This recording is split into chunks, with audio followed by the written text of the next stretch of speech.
Today, we're counting down 20 celebrities who appeared on The Andy Griffith Show before they were famous. Hey, will you look what's getting off that bus?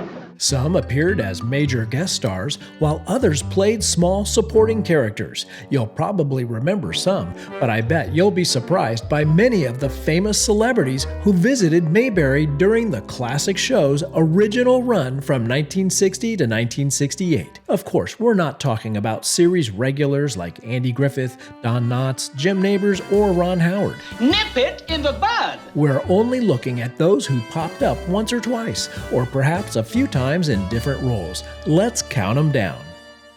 At number 20, we have Gavin MacLeod, best known as the affable Captain Steubing on The Love Boat, or as wisecracking news writer Murray Slaughter on The Mary Tyler Moore Show. Gavin MacLeod made 2 appearances on The Andy Griffith Show. First, as part of a team of smooth-talking bank robbers, posing as television producers, making a TV show inspired by Sheriff Andy Taylor, the sheriff without a gun. In an ironic twist, the following season, when the show transitioned to color, the Taylors traveled to Hollywood to see the production of a movie based on that very premise. And the actor cast to play Sheriff Taylor in the film is none other than, you guessed it, Gavin MacLeod.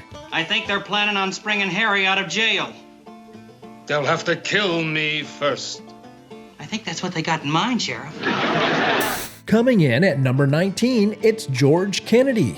Before he was winning an Oscar for Cool Hand Luke, George Kennedy appeared in The Andy Griffith Show in the final episode of Season 3, in The Big House. Now here at The Rock, we have 2 basic rules.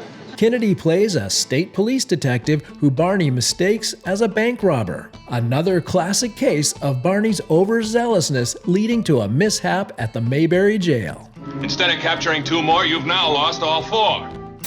Next, at 18, we have Larry Hovis. Hovis, best known for playing Carter on Hogan's Heroes, appeared twice in Mayberry during Season 5 as Gilly Walker.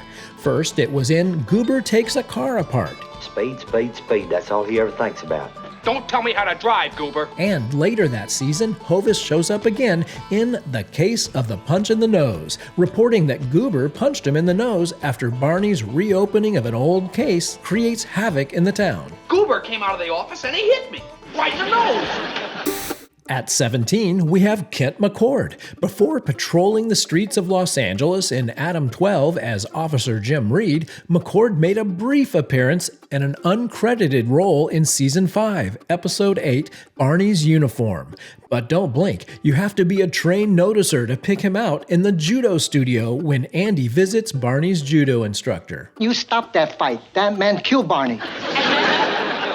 At number 16, we have Howard Hesseman. Long before his days as Dr. Johnny Fever in WKRP in Cincinnati, Hesseman appeared 2 times in Season 8. First, as a counterboy serving Goober a hot dog at a car show in Raleigh. Then, later the same season, as Harry, a citizen of Mayberry being courted by Emmett, running for town council.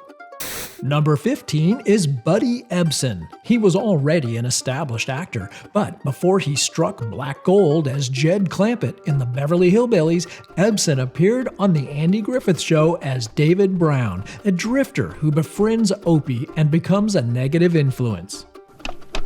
Tuscarora! In Opie's hobo friend, Andy is forced to confront Ebsen's character and send him packing. Who's to say that the boy would be happier your way or mine? Why not let him decide? No, I'm afraid it don't work that way. Next, at 14, we have Alan Hale. Best known as Skipper from Gilligan's Island, Hale made his appearance in Season 2's The Farmer Takes a Wife. He plays Big Jeff Pruitt, a good-natured farmer who comes to town to find a bride. Hello there, everybody!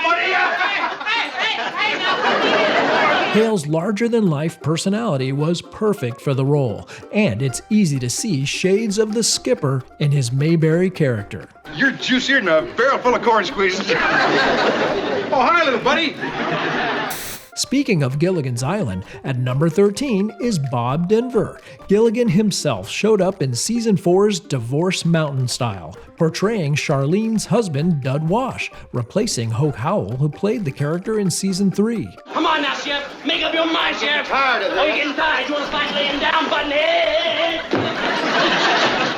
It was a casting choice designed to give Bob Denver more exposure prior to the launch of Gilligan's Island.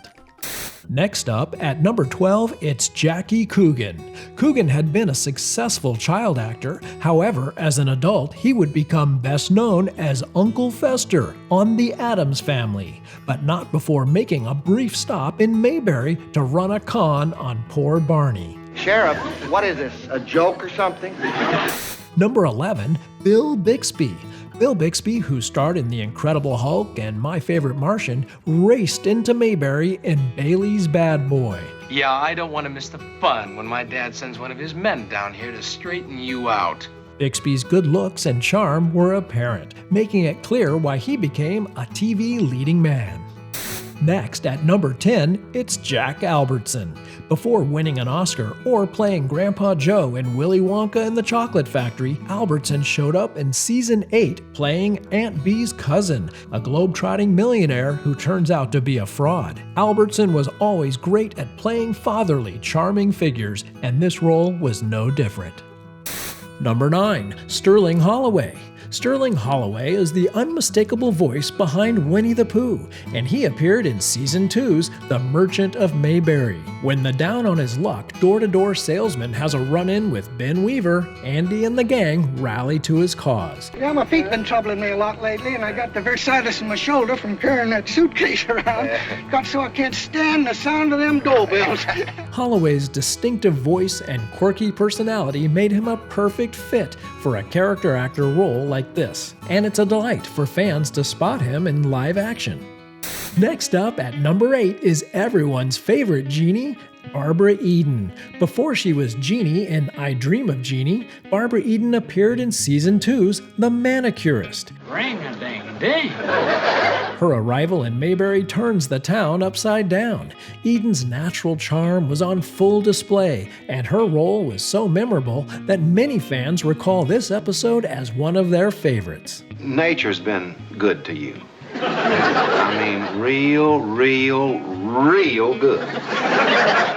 At number 7, we have James Best. James Best would go on to play Sheriff Roscoe P. Coltrane on The Dukes of Hazzard, and he appeared 2 times in Season 1, both times portraying Jim Lindsay, a talented young guitar player. In The Guitar Player, Andy schemes to have the talented guitarist discovered. And then, later that season, in The Guitar Player Returns, Andy helps him get back on his feet after having a falling out with his band. So you know what the guys in the band call this? A set of threads. Yeah, they do. Next, at number 6, is Jerry Van Dyke. The comedian and brother of Dick Van Dyke appeared in the final episode of Season 5, banjo-playing deputy. Andy offers temporary deputy work to the down-on-his-luck banjo player after closing down a provocative show at the carnival. Sir, about my back salary, we had a verbal agreement, if you recall, and I certainly thought it would be binding, and I appreciate it. Bye. In what would appear to be an audition to be Don Knotts' replacement, Jerry's character was never seen again, and Knotts was eventually replaced as deputy by Jack Burns as Deputy Warren Ferguson. Coming in at number 5, we have the Howard family. That's right, Opie's real-life father, Rance Howard, and Ron Howard's younger brother, Clint, both appeared on the show multiple times. Rance, a seasoned character actor in his own right, appeared in multiple supporting roles. There's some message you want me to give him. Why, just, We'll wait. Playing a G-man, the governor's driver, a townsperson, and bus driver. Hi, Leon. And Clint Howard, who has admitted he has no memory of filming the show, appeared in 5 episodes as Little Leon. No, thank you, Leon. The peanut butter and jelly sandwich-eating cowboy who always seemed to show up at the most inopportune times.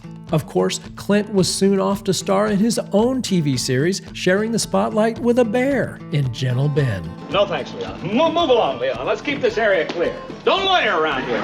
But on The Andy Griffith Show, A Black Day for Mayberry would be the only episode in which all 3 Howards appeared.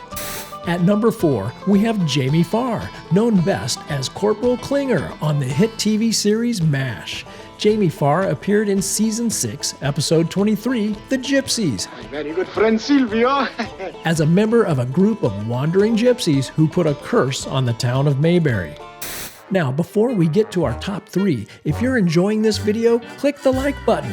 That helps more Andy Griffith Show fans discover our content. And don't forget to subscribe. Now, back to the top 20 celebrities who are on The Andy Griffith Show.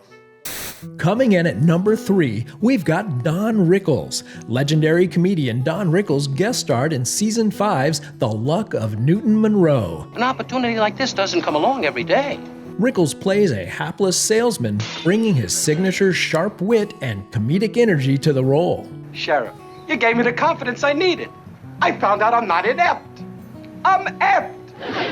Next, at number 2, it's Rob Reiner. Reiner became famous as Meathead Mike Stivic in All in the Family. But early in his career, he appeared in Season 7, Episode 30, Goober's Contest, as a typesetter in Mayberry's local print shop. Hey, Goober's really got a jackpot prize here. $200. No kidding? Right there.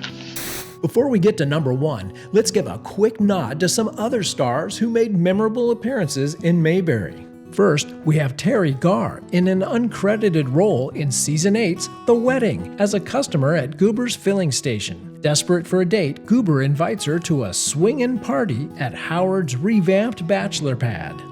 Next, Ellen Corby, famous as Grandma Walton on The Waltons, portrayed Mert Hubcaps Lesh, the leader of a gang who sold Barney his first car that turned out to be a lemon. 300 easy clams from the sucker of the world.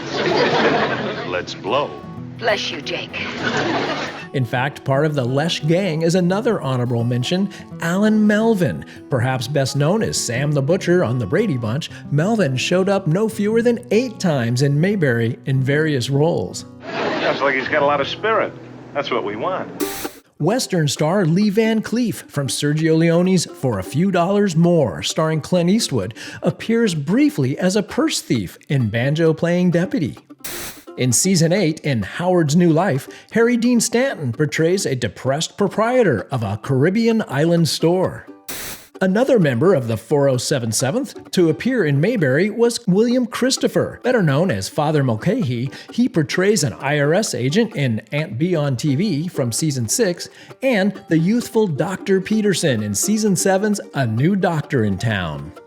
Next, in the first episode of Season 8, Opie's First Love, Morgan Brittany, best known for Dallas, appears as Opie's crush. And funny man Artie Johnson from Rowan and Martin's Laugh-In shows up in Season 2 as a hotel clerk in Andy and Barney in the Big City. Very interesting. And finally, our number 1 celebrity you may not have realized appeared on The Andy Griffith Show. Here's Johnny. It's Jack Nicholson. In fact, Jack, one of the greatest actors of all time, showed up twice in Mayberry. First was Season 7, playing a distraught new parent in Opie Finds a Baby. We've been trying to find him a home. Well, son, where is he? And in Season 8, his character is on trial, accused of burglary, in an episode no doubt inspired by 12 Angry Men. Aunt Bee, the juror. When I got down there, the front door was locked. Within just a couple years, Jack would skyrocket to stardom with breakout roles in films like Easy Rider and 5 Easy Pieces. And the rest, as they say, is history. But seeing Jack in Mayberry is a true treat for fans of the show. But you may have missed him if you don't watch the color episodes. So which guest star were you most surprised by? Did we miss any? Let us know in the comments. And don't forget to like and subscribe. Now click the video on your screen for more of The Andy Griffith Show.